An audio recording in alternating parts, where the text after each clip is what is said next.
All right, so I know I haven't really been posting a lot of the wrestling content videos in like a week or so, but that's mostly because I've been just very busy with work and just the whole DWE thing in general. Which, speaking of that, the Bound for Glory match card was posted yesterday, and I also posted the predictions to the community tab. So if you want to make your predictions for who you think is going to win each match, that's on that show. You can go do that right now. But right now, this is not about DWE. This is about what happened on Monday Night Raw, and this is about Jey Uso winning the Battle Royal. Now, I'm going to say this right now so that everyone can get this. I like Jey Uso. I'm not going to be one of those people that tries to talk that much negative towards Jey Uso because I rock with him. But I think at this point it is pretty much clear to the fans that they are sick and tired of this Jey Uso push. And it's starting to become apparent because the most disliked videos of this year have all had Jey Uso involved. Whether it's him winning the Royal Rumble, him beating Austin Theory, well, let alone squashing him, and him winning the Battle Royal on Raw.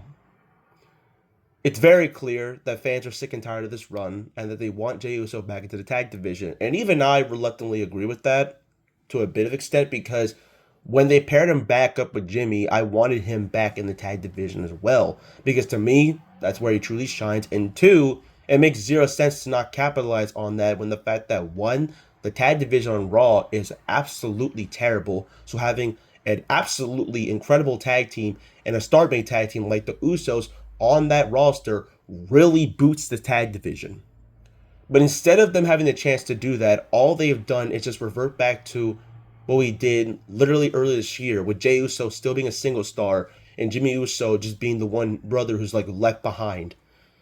And you could tell when Jay eliminated Jimmy from the Battle Royal that it's very clear that it's Saturday night's main event that Jimmy Uso is going to cost Jay the title against his match against CM Punk. But I don't know, man. I still feel like, and I just don't know why LA Knight is not getting the momentum or the same push. Like, why is LA Knight, who pretty much has everything that Jey Uso has as well, isn't getting the same type of treatment that Jey Uso is getting right now? Because he has the catchphrase, he is better in the ring than Jey Uso is, and he has the charisma and is over with the audience. So it's like he's able to do all of this, yet barely get as much as Jey Uso gets.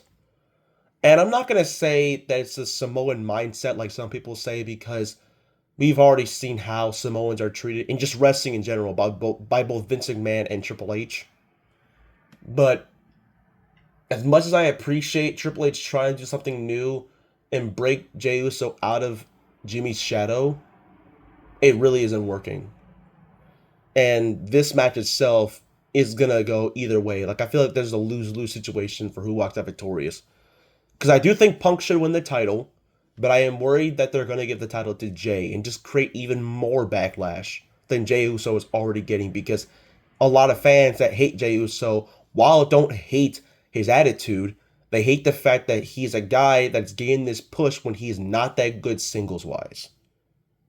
Like, he's proven time and time again that he's mostly better off being in the tag division because that is the place where he truly is at his best. Now, when he's Crash Out Jay, to me, that's where I feel like he's at his best, whether he's singles or just in a tag team, because I feel like when he was on his own without Jimmy, like in 2020, 2021, when he was with Roman Reigns, that's where he had his best matches and his best character work and even best mic skills.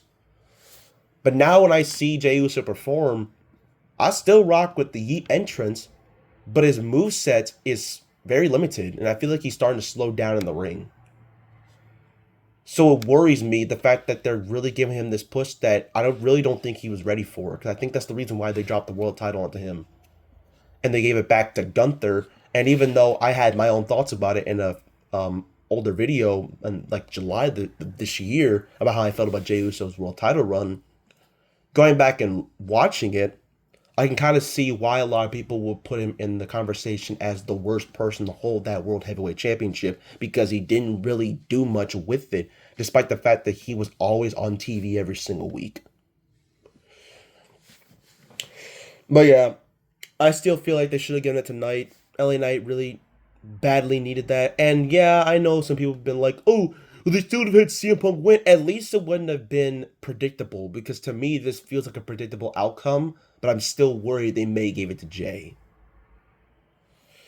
But that's all I gotta say, man. That's just my problems with that match and just what's going on in WWE in general, because there's a lot of things that really aren't clicking. While I do think the shows are starting to get better, I do think there are a lot of things that need to be twisted and turned that can make the product overall more watchable for fans, because I've heard a lot of people say that they're tuning out once John Cena leaves.